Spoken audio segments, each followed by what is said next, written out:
morning and welcome to the National Newspaper Publishers Association's Let It Be Known. This morning, consumer rage. What's driving the anger behind the rage customer service and hospitality representatives are experiencing, and how it's affecting the bottom line for businesses. It's all about the poor service, really. And then that's according to a new study. Also, with the failure of two banks and seemingly more to come, what are we doing as African Americans? Is it time to put our money back under the pillow? Do we trust the banks? We'll discuss. And Black Press Week continues in Washington, D.C. We'll talk about that as well. But we'll do it all, actually, with the one and only Sam P.K. Collins. Good morning, Sam. Morning, morning. Good to see you. Always good to have Sam. Uh, Washington Informer extraordinaire, the Yeah, one and thanks. only. Sam, according to a new study, second rate customer service efforts have led to more consumer rage than ever, and patrons have become more belligerent when complaining. Customer care measurement and consulting and the Center for Services Leadership and Research Center at the WPKC School of Business at the Arizona State University conducted a national consumer rage survey. It found that the alarmingly high rate of rudeness by customers was linked to things that have become normal in business settings. The survey found that businesses risk losing $887 billion in future sales because they handle customer service complaints poorly, and that's up from 494 billion in 2020. Sam, people are not happy with customer service and they are acting out. There are a lot of factors, and speaking as somebody who is known to make a Yelp review or two, when I experience bad customer service, uh, a lot of people who represent companies don't have good etiquette when it comes to engaging their customers. Correct. They're the face of the company, and they're belligerent, they're impatient, they may not know what's going on, they may not have the answers that are suitable. And as a consumer, you can get frustrated. At the very same time, we have to keep in mind that these people may not be getting the paid be not may not be getting paid the most money. And these jobs, especially since the pandemic, have either not been filled, or there's a lot of turnover, a lot of attrition. So the retention of quality employees is not very high like it used to be, because people have higher standards for themselves and their relationships with their employers. So we've seen a situation over the last couple of years, especially since the pandemic, where the bosses of industry, even as the economy went into a spiral, they have retained profits. So they're maintaining the profits, and they're not putting it back into hiring the best of the best. Or when they do have the best of the best, they put most of the work on them, while the other workers are expected to just be mediocre. So a lot of that spills over into poor customer service, and people being frustrated, they lash out, and you see conflict. And it's just a byproduct of living in a capitalist society where we want everything done on time and very fast. Yeah, according to the survey, the top customer rage highlighted in the study included 74% of customers reported experiencing a product or service problem in the past year, more than doubling since 1976. Product and service problems can be disappointing, costly, and distressing, the author said. They said 56% of customers felt that the problem wasted their time, an average of 1 to 2 days of lost time. 43% cited a loss of money, an average of $1,261, and 31% suffered emotional distress. But look, beyond the numbers, and in reality, I found personally, you go into a restaurant or particularly if it's fast food, Hmm. but even you see the rage and air travel and traveling and talking to some folks, you see that the level of service, the level of professionalism is no longer there really on both sides. And what this survey is saying is that it's one driving the other. It's the poor service that's driving the unprofessionalism on the consumer side. Yeah, it's the case of the chicken or the egg, but I think that You know, I will also say that there's a culture change. I know that um, I don't want to age myself, but as a millennial, we're often on the cusp of two different mindsets. You know, growing up in the '90s, still having dial-up, and then being the older cousins and brothers of Generation Z, who's just been immersed in technology. There's a different mindset. You know, back during my adolescence, I wouldn't mind taking what's called the lower tier job and grinding it out to learn the tricks of the trade to rise up in stature. But a lot of the young people don't have that mindset. They want, you know, those six figures now. They want to Yeah. find new ways of making money. They want to be for themselves. They want to be bosses, you know, and a lot of that permeates into how they navigate the service industry. You know, they're not going to give you the best customer service because oftentimes, and I don't want to make generalizations, they're either on their phone, they don't have an intimate understanding of the company itself, with so much turnover, or they're just not going to go the extra mile knowing that they're making $16 to $18 an hour, which does not even cover the cost of living. So it's Right. a different type of mindset, and the companies oftentimes aren't doing things to ensure that, you know, they're going to get the bang for their buck in terms of rising up and learning certain tricks of the trade to expand their professional resume. Yeah. So it, you know, you know, it definitely falls back on the companies, um, and there needs to be more incentives. You know, I can't speak as a maven in the industry, but what I will say is that there's a gap between the salaries of the bosses and of the workers. You know, and if you want to attract workers, if you want to give workers something to work for, you got to help them see that there is uh, a light at the end of the road if they're going to be here at the front desk. That there's more to what they're doing. That they can learn a skill set as they're working. But even with that, the change in mindset, everybody wants to be a boss. And Yeah. some people are just not good bosses because they're not good employees. They don't want to learn, you know, the different parts of the system, and they don't appreciate that. And we see that in the poor customer service. Well, Power 96 writes in. He says bosses with no skills. I think that's part of an issue with some too. That they have somebody over them who doesn't have the skills they have. And Terry Thomas says the companies need to train the people. So both can be true, right? Exactly. Exactly. Because, man, you know, you have plenty of bosses because they got the money behind them. They're asking things of the workers that the workers know that's not possible because they have the skill set, they have the knowledge, and workers get frustrated. You get hired for a job because it's understood that you trust their judgment, and then when you trust, and then the bosses don't even trust them to make judgment calls at times. So it's a lot of frustration on both ends. You know, it's a lot of people who want to be bosses and act like bosses who just don't have that intimate skill set, or just the wherewithal for going through the processes. Yeah, and Mike V writes in too. Now, and I think there's something to this. I'm not going to put it all on Damon Dash, but he says Damon Dash has poisoned our community with his boss talk, and Sam is laughing. But we see that with people like Damon Dash, people, so many others too, right? These celebrities, these entertainers, eh, they got a break, right? They got a break. It wasn't necessarily just because of their skill set. They got a break, right? I'm not going to go off on a tangent here. I respect Damon Dash.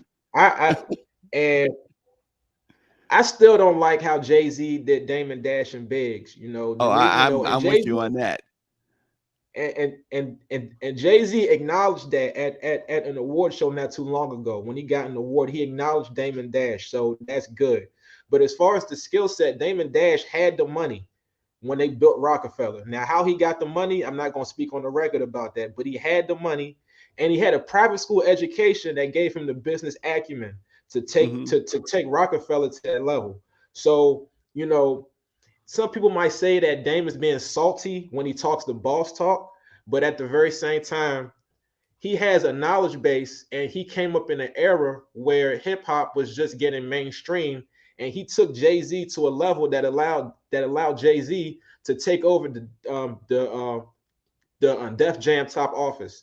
So, you know, what I will agree with is that in the age of social media, people take the boss talk and they don't understand the work that is underneath it, because social media shows you only but so much. Right. To be a boss, you got to put in that work. Bosses work harder than employees. They got a lot more skin in the game in terms of time, in terms of what they have to lose. You know, if you're making a consistent paycheck and you have some sort of certainty in your earnings as a worker, as a boss, you got to make payroll. You got to make sure that the sheet is balanced. You know, you got a lot of people on your back. So a lot of people don't understand that. And in our community, as Africans living in America, the majority of our businesses, from my understanding, are not companies that can hire dozens or hundreds of people. We still have family owned businesses where you only have less than a dozen people on the payroll, but we don't know how to scale to production. We don't have that knowledge base. And that comes from, you know, us trying to catch up. But social media does not make that better when people just want to do boss talk and don't want to do the work behind it in building systems. Well, Austin Cooper says good home training leads to a professional workforce. With all this rage, I don't know. I mean, that's true. This what he Hey, just Power said is very 96, true, but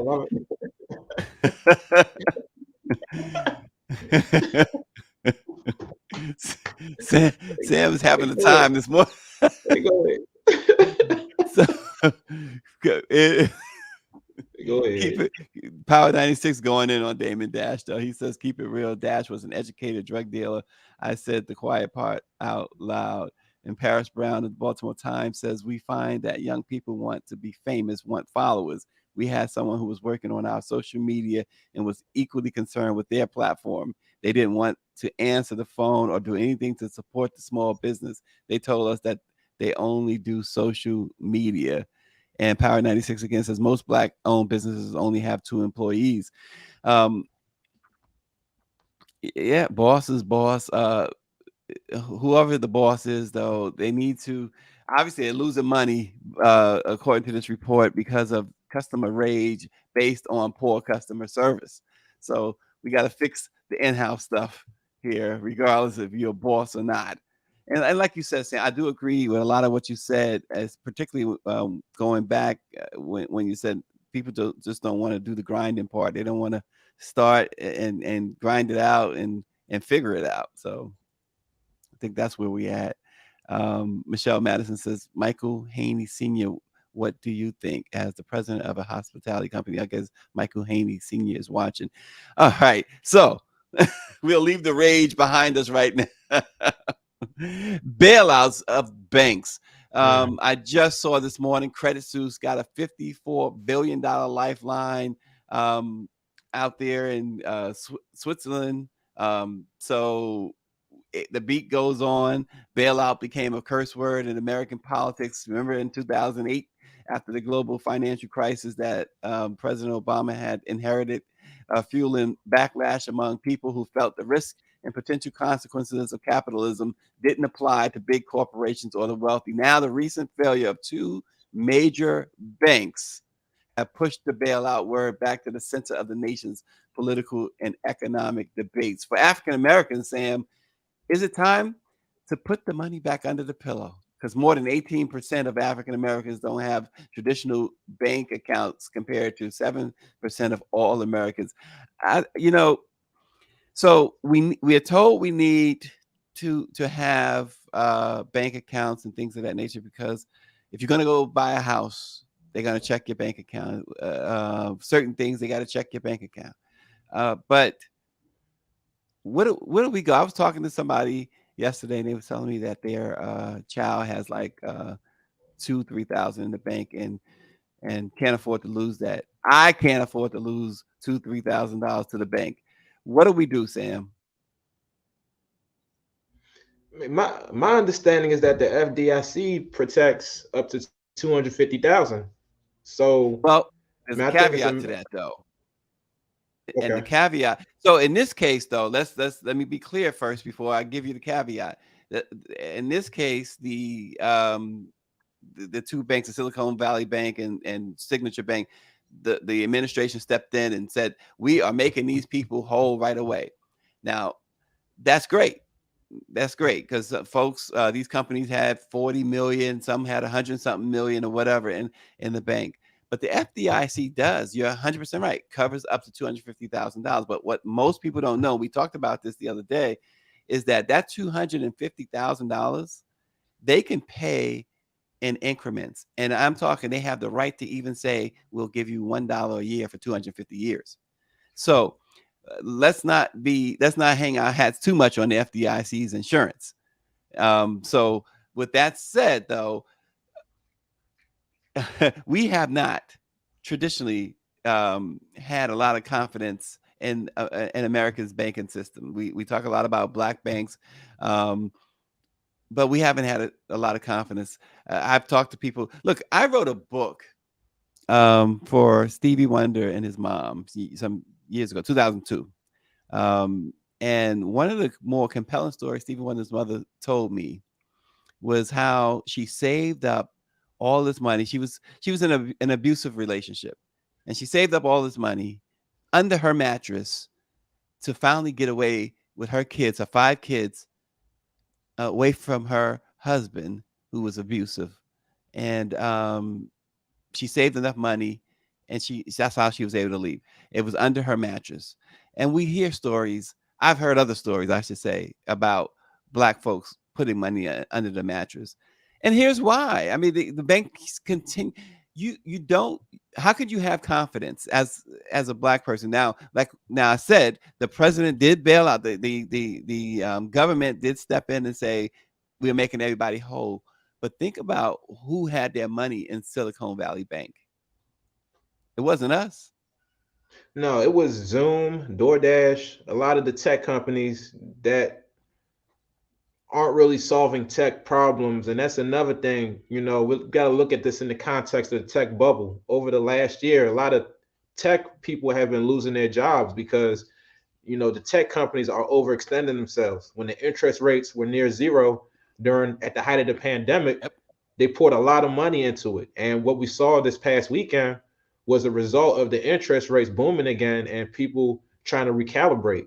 So, once again, people on, regular people, they catch hell once again.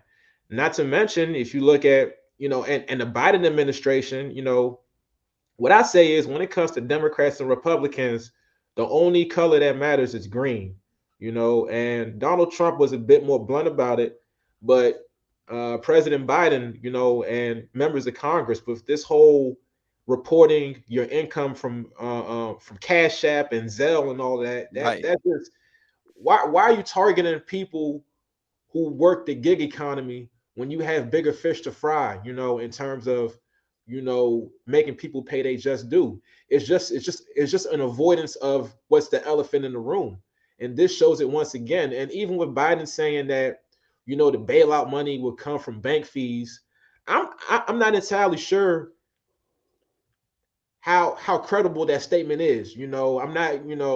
I just have a skepticism about this. It's people say that bailouts are socialism for the rich, and I happen to agree to an extent. I wouldn't call it socialism, but they are getting more money than we would in that particular situation. And Paris Brown says, with tech, there's nothing tangible to sell, no physical assets to recuperate the money, and she's right about that too. We are looking at. I think you're right. Maybe the way Biden phrased that or he spoke of it. Well, I can't. There's no maybe behind it. He said what he said, right? Mm-hmm. But what it's a bad. We get the. I laugh and pause because no matter how we look at it, Sam, we are always coming up short. You remember Denise Barnes, and Denise Barnes, she was an editor at the Washington Informer, and she always would use that term. You just short. and we are just short. Exactly. It's just the way that, and when we talk about reparations, this is one of the billions of reasons why we talk about reparations, because we are always shorted somehow, some way. And Well, at this is one just another point, way because this money that a- again, I'm glad these people they deserve their money back, right? But look who these people are. And I say again, if that were you and I, we fall under that FDIC thing where okay, so you have 5 grand in this account. We'll give it back to you. You know, we'll give you a couple of hundred a month. yeah, I think, I mean, I would like to explore more deeply credit unions and more indigenous systems of banking, that don't rely on these institutions. We have a particular situation in this country where at one point in time we were currency, and you can't, speaking about reparations, you just can't let that go. And we get so caught up in the conversation about reparations on money where we don't think about other tangible things. I saw one of the comments talking about technology. As a stockholder, I got little stocks here and there. I don't really invest in tech companies. I like investing in things that have use, that are tangible, like food, um, utilities, and with this whole pivot to the cryptocurrencies and the technology, we're forgetting that black farmers, are losing their resources as well, and they're fighting for it because land is the ultimate resource. Malcolm X said it. You need a whole new monopoly board to fight these people. You can't fight them on their monopoly board. And if you're talking about DC, we're in DC where you're paying a mortgage for a house, but you don't own the land on the house itself. It's the very same situation because the powers that be, they know that land is the ultimate bargaining chip.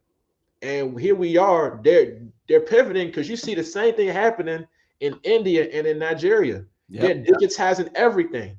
They taking out the paper currency, and the streets are going hungry. Women can't even go to the hospital and safely give birth because they're not taking paper currency anymore. So they're taking us through Web3 and the cryptocurrency and this whole matrix type technology apparatus, and keeping us out of the physical, where it was the physical that allowed us to flourish as a people. Because even as chattel, we had skills that Booker T. Washington wanted us to flourish in, as such as farming, um, growing crops, masonry, things like that. Yeah. And it's just sad, And to answer your question, we need to go back to systems that were a bit more tangible. They're taking us out of our bodies with this whole technology thing.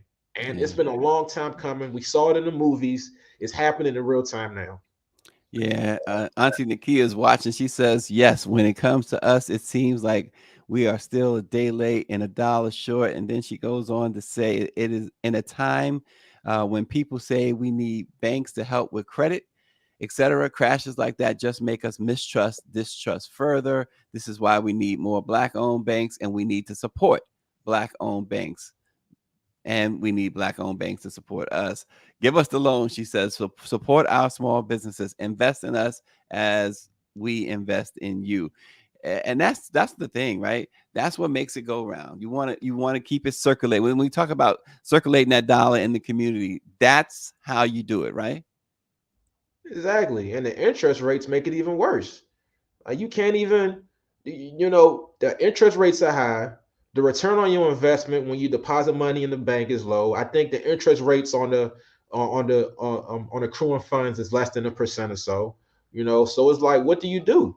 The whole system is just janky. And I mean that's as real as I can say it. It's really janky. And I understand um people's enthusiasm, because you have your Wall Street trappers, your Terry Egiomas.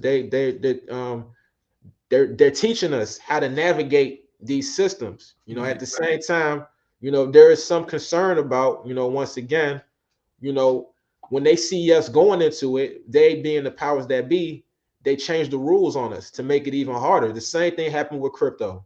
As soon as we started getting into it, then the federal government wanted to take it over. They started, letting these machines get in the gas stations. When crypto was something that was off the grid, people were flourishing back in '09. I had college friends investing in crypto. They were making money. But as soon as everybody got their hands on it, the government wanted to regulate it, and then it just fell. So, I think that's the lesson. If everybody knows about it, if it's part of the mainstream, then you're too late. And Yep. then at that point, it's just dangerous to go into it. Not to say you shouldn't, but you should keep that in the back of your mind. Yeah, absolutely. Couldn't agree more. And Sam, of course, it is Black Press Week. Today, we got some special things going on at the Let It Be Known Studios in DC at the home office of the NNPA, where we're going to have some fun. We're going to have some food, some drinks, some shows going on. And, we hope that everybody enjoys the rest of this Black Press Week. Westside Gazette publisher Bobby Henry will go live for his 2-minute warning show at 8 tonight from our studios.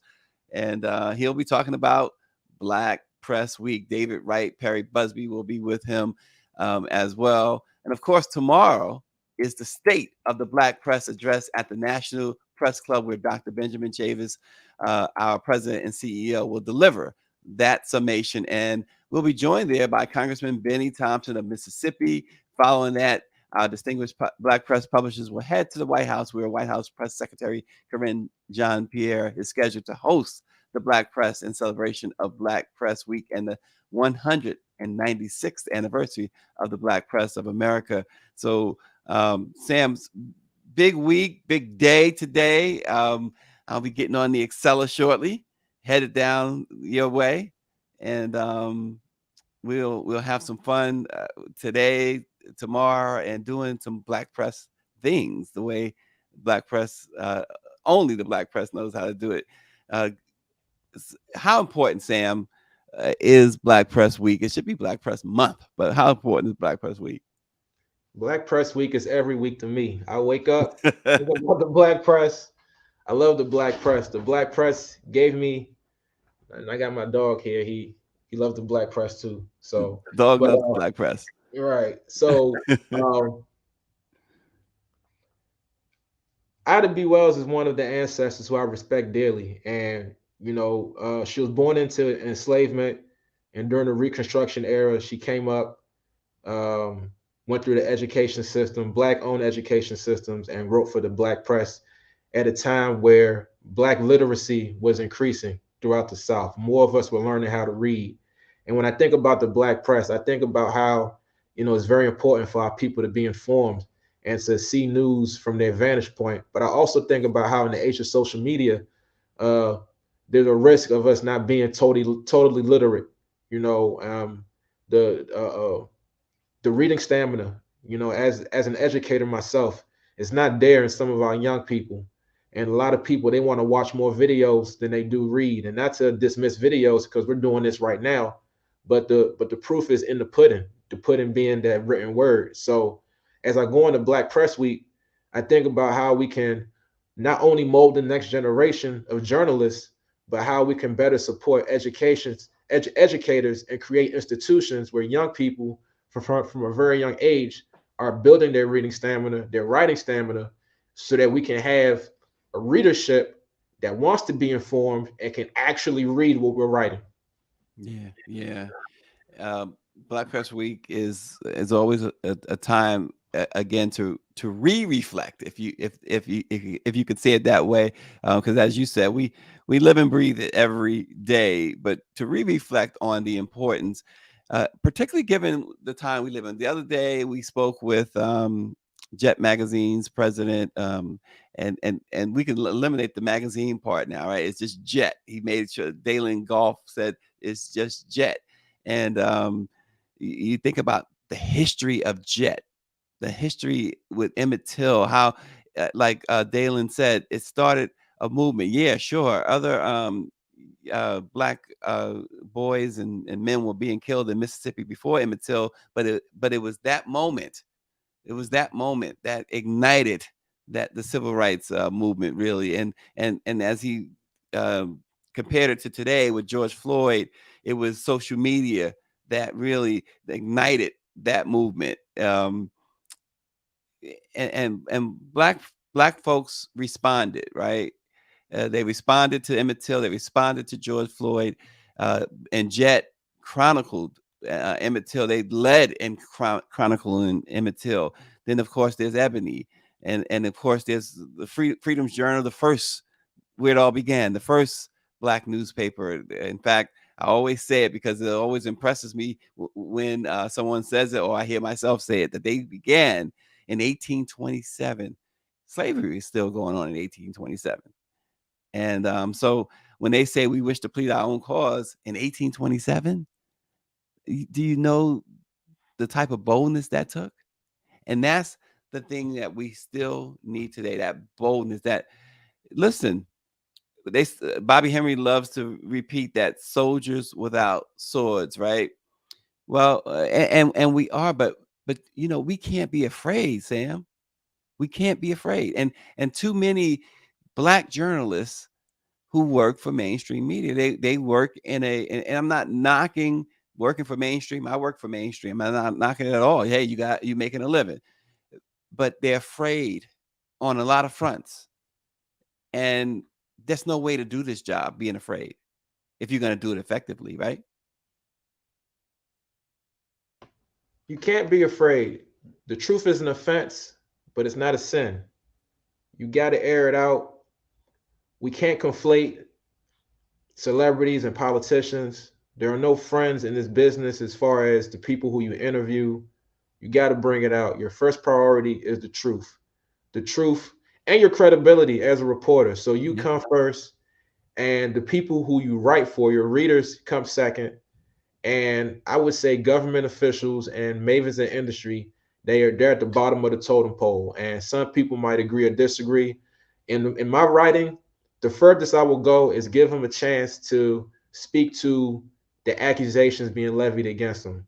But I think that black journalists, and I think that as the word journalist gets confused in the age of social media, a lot of people are getting too friendly. There was a celebrity, a reality television star, who was on a show with Tamron Hall, and later on she talked to DJ Envy and complained about how Tamron Hall grilled her about controversial issues, and just saying that Tamron Hall was hating or was messy, being gossipy, when in fact Tamron Hall was doing her job as a journalist.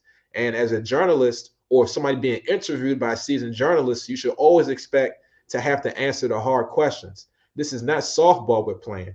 People want to know the information, so they're going to put you on Front Street about it. And we got to get back to that. We can't be afraid to lose, because once whoever pays the piper plays the tune. And for too long, especially in the post-civil rights era, since the 1970s, when they took away our radicals among us, we've been capitulated to certain forces that want to keep us in a certain box. And we got to get back to the fundamentals, because, we're not as free as we think. At least some of us aren't. And I'll keep it at that. Power 96 says, I'll call him out. Don Lemon is afraid. Oh, yeah. Not too hard for my liking. I'm not mad. He copped the plea so quick, but I'll do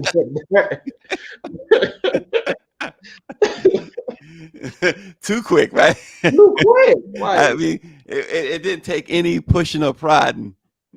Nothing. It's like, bro, you already got the name. Like, if they fire you, you can make your own show right then and there. You'll be straight, man. Like, stop copping. Look, right. And that's the thing too. That's the frustrating thing too. Even the established ones, right? The ones who have the name, like you said, and as Greer said, he telling on everybody. But the ones who you would think that they would have more stamina for this. They would have more, like, you know what? I'm going to stand my ground. But not Don. No, not Don.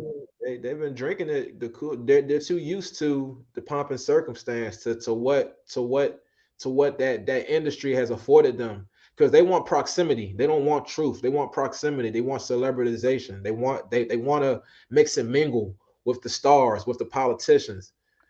That's what it's all about. Look, very slow. Yeah, go ahead. My fault. Yeah, no, not at all.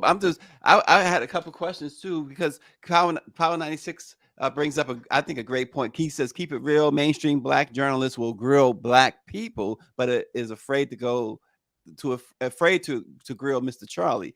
And with that said, right, um, we've seen we've seen this. People criticize Gayle King when she interviewed R. Kelly, um, and then people criticize Oprah when she interviewed those young men who accused Michael Jackson of sexual molestation, right? And they saw this uh, attitude with Oprah and Gayle that they felt if, like, for instance, if it was not R. Kelly, if it was Louis C.K. perhaps, um, Gayle would not have went as hard. And as far as Oprah was concerned, the biggest complaint was that, Michael gave her that big interview back in the 90s and had always been kind to her. And yet, she throws up these, in their words, not mine, these two white boys that accused him. And she's, kind of pushing their narrative. And this is the problem that some people have with black journalists. If you're going to go after black folks, you got to go after white folks too, right? You got to be equal opportunity. Everybody got to get it. Everybody's not exempt. Nobody's exempt, because that just throws dirt on your credibility. And my understanding is that, Michael Jackson's situation, may he rest in peace, was debunked eventually. In the end, there was some credibility around his accusers. That's my understanding. And if I recall correctly, there were calls for Oprah to rescind elements of that interview anyway. So, you have people doing the bidding of, the people who pad their pockets. And people are just afraid.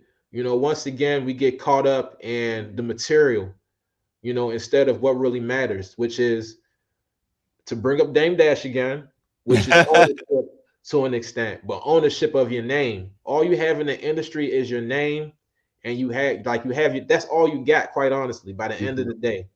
Nobody can say that you folded as a journalist. Nobody should be able to say that. Well, and true, and I think, and Greer's making that point about Oprah. I don't think anybody can say she folded either, because she, it's not like she needed any money. She believes what she believes, and understand. Look, I'll say this, and I know people hate to hear me say it.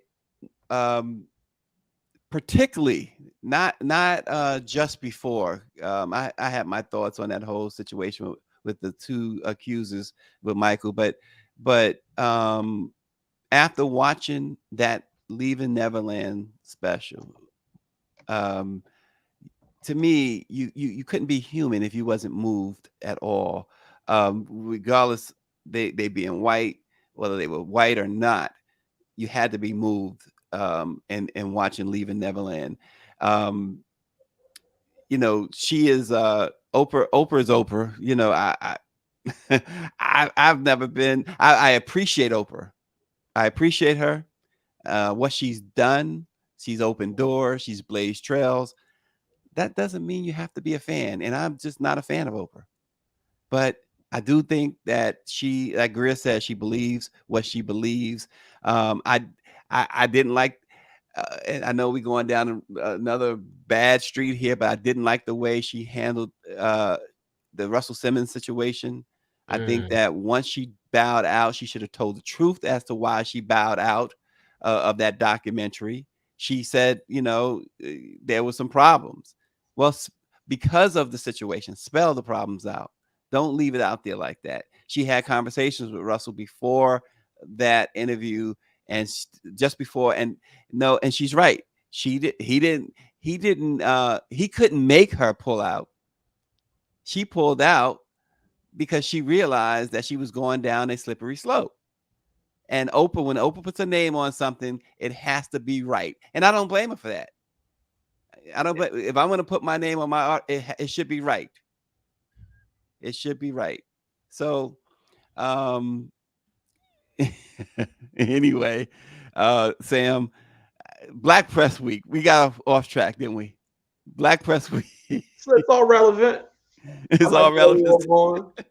But you got to put respect on the Black press's name. They people, I listen. I love working with Black people. Black people, we got our things with us. We're diverse, we're different, but we got a base level understanding of our situation.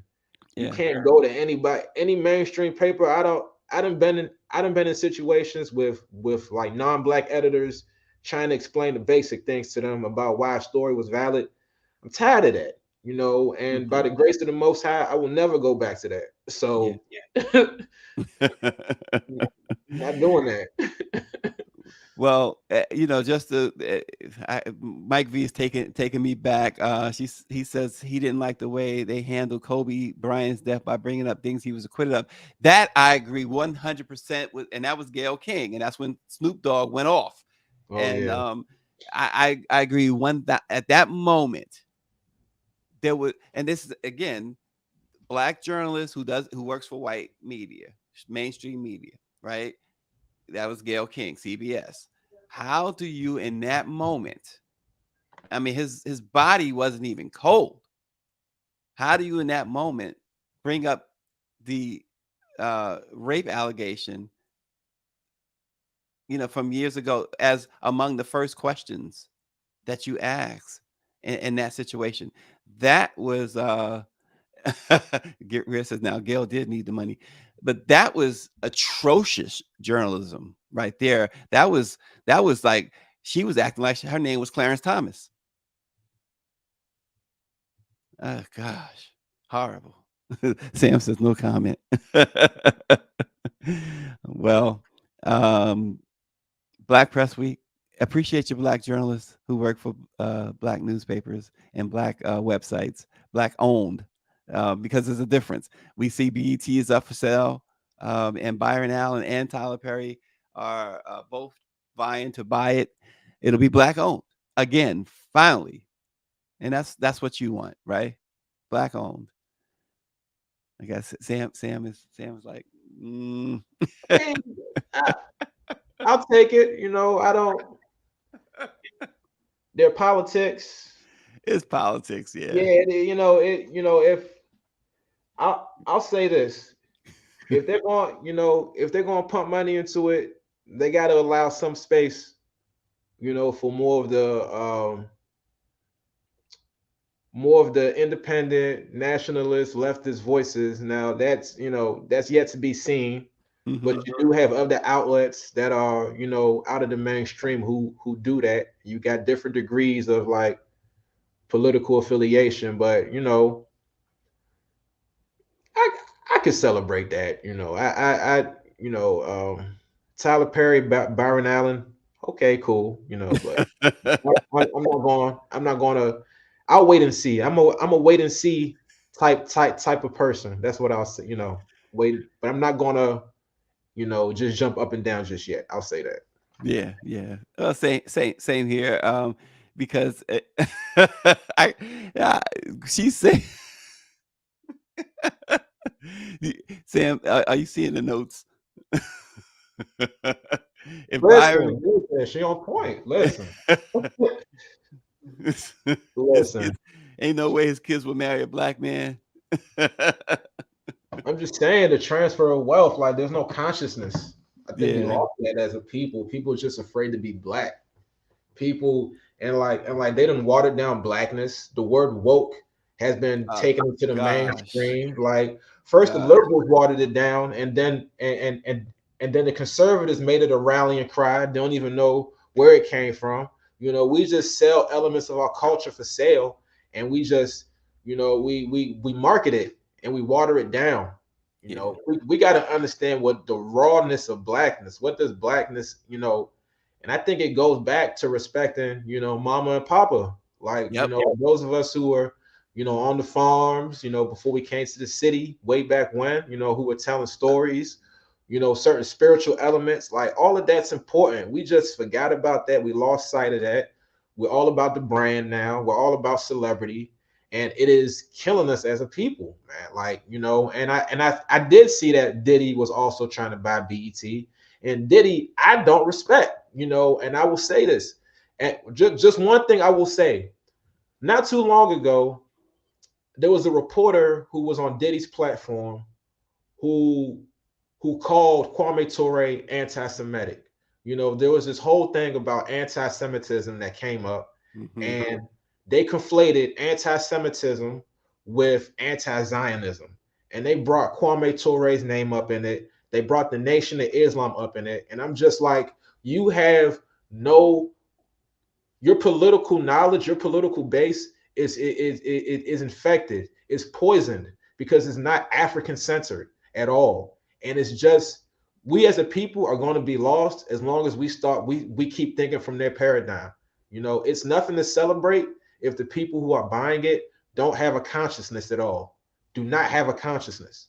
If you're going to keep pumping the same stuff, if you're going to keep pumping Baby Boy and not Francis Cress Welsing, Mhm. who's quoted at the beginning of Baby Boy, then BET is just going to be the same. I'll Yeah. leave it at that. I am 1000% with you on Diddy. 1000. I couldn't be more with you. In other words, on Diddy. Um, I guess we can leave it at that because one thing we don't do, one thing we don't like to do, is pile on in the black press. But my gosh, some people need to be I mean, called it's the out. truth. It's the Some people truth. need to be called out, and that's the thing with the black press as well. We shouldn't be afraid if we got to call one of our. It's like, look, you at the family barbecue and somebody acting up. You gotta do something about that. You got to Exactly. let them know. In the Exactly. black press, we have to call them out. We can't just let them skate. You know, some people have this thing where if they black, you should not, as a black journalist, say anything negative about them. I say, yeah, right. No, you got to. You got to. You got to. Power 96 says I wouldn't work for Diddy. I will take my chances with Suge Knight. Which tells you his level of respect for Diddy. You Yeah, you got to Diddy. call folks out. Nah, Diddy. Those contracts. You ask the Locks. Mm-hmm. Ask Craig Mace, Mack. May his soul rest in peace. Ask the Mace. band. Ask Mace. Um, there was some artists recently who signed to Diddy. I think they eviscerated them on social media. It's like all the stuff you done learned about Diddy. Yeah. How you know? I'll leave it at that. But then he had the whole voter die thing back in 2004, and it's like, come on, man! Like you waited until the height of the election season to say that, first of all, and second of all, I'm of the understanding from my vantage point that telling people to vote without offering any kind of political education is asinine because you know the vote is going to go somewhere, and I've said it time and time again. You know, we are afraid as a people, and since 1972, when the Democratic Party took the black political operation that we organized, black people have been in political hell because we think that we're caught in a rock in between a rock and a hard place, but we just don't believe in ourselves enough to do without them. And Diddy, Oprah Winfrey, and the other celebrities who are the buffer groups of the black community continue to lead us into a burning house. The burning house being ran by old politicos such as James Clyburn out of South Carolina. Yes, I said it. And the only reason why the brother Marcel did not beat James Clyburn was because his whole political operation was immature. He kept being divisive, you know, against black immigrants, and he kept his political organizing in social media without even going throughout Clyburn's district and engaging people, because otherwise Clyburn would have been out of there. And Clyburn spoke to that, which I thought was true. But at the very same time, you have him, you have Hakeem Jeffries, who's a Zionist himself, all of this black leadership who is leading us into hell. I, it's the truth of the matter. But you do have young black politicos who are coming up, but they still don't have an infrastructure that we can all go into. We're still dependent on the Democratic Party. Well, we're gonna leave it at that this morning. Thanks as always, Sam PK Collins. Everybody, it is Black Press Week. Join us, whether you can be there in person or just support on the side. Like and subscribe to the Let It Be Known YouTube channel, the Let It Be Known YouTube channel. Do it for Black Press Week, and we'll see you again tomorrow. Thanks for joining us.